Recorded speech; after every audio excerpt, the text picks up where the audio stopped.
স্বেচ্ছাশ্রম ও নিজেদের অর্থায়নে যাতায়াতের জন্য জামালপুর কাঁচা সড়ক তৈরি করছে ৭ ইউনিয়নের মানুষ। ১.৫ কিলোমিটার এই সড়ক নির্মাণে শ্রম দিচ্ছেন বিভিন্ন গ্রামের ৫ শতাধিক বাসিন্দা।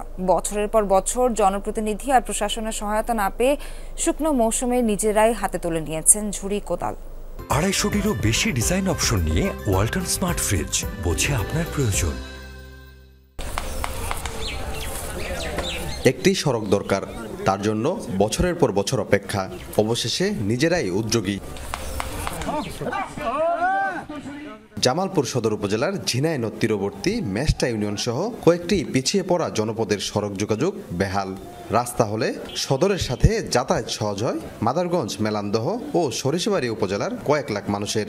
কিন্তু সেতু ও সড়কের অভাব যুগ যুগ ধরে ভোগাচ্ছে ৪ উপজেলার ৬০টি গ্রামের মানুষকে। জনপ্রতিনিধি আর প্রশাসনের সহায়তা না পেয়ে বাধ্য হয়ে পশ্চিম আরংহাটি বাজার থেকে চান্দের হাওড়া বাজার পর্যন্ত কাঁচা রাস্তা নির্মাণ করছে গ্রামবাসী। চান্দের হাওড়া বাজার থেকে নদীর উপর দিয়ে গগনপুর পর্যন্ত একটা ব্রিজ, এই ব্রিজের উদ্দেশ্যে আমরা এই রাস্তার যাবতীয় কাজ করতেছি।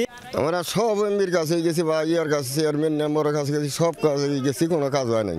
এই ব্রিজটা হইলে আমাদের ও ফ্যামিলির আবার তর্জন আছে, কৃষি ফসল আছে, ওই দিক দিয়ে আমরা এদিক দিয়ে ব্রিজ হইলে আমরা এই রাস্তা দিয়ে জামালপুর পর্যন্ত আমরা যাইতে পারি। রাস্তার কাজ শেষ হলে শিক্ষা প্রতিষ্ঠান ও চিকিৎসা কেন্দ্রের যাতায়াত সহজ হবে।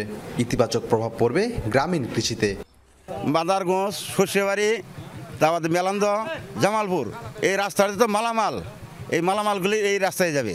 আমাদের ছেলে পোলাপান স্কুলে যেতে পারে না, অনেক দিন ধরে এইরকম অসুবিধায় আছি। গ্রামবাসীর এই ব্যতিক্রমী উদ্যোগে পাশে থাকার আশ্বাস দিচ্ছে উপজেলা প্রশাসন।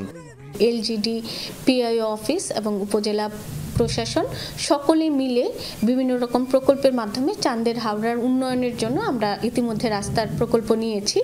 গ্রামবাসী চাঁদা তুলে সড়কটি নির্মাণ করছেন গত 11 জানুয়ারি থেকে। স্বেচ্ছাশ্রমে নিয়োজিত ৫ শতাধিক মানুষ। সাগর ফরাজি, যমুনা নিউজ, জামালপুর।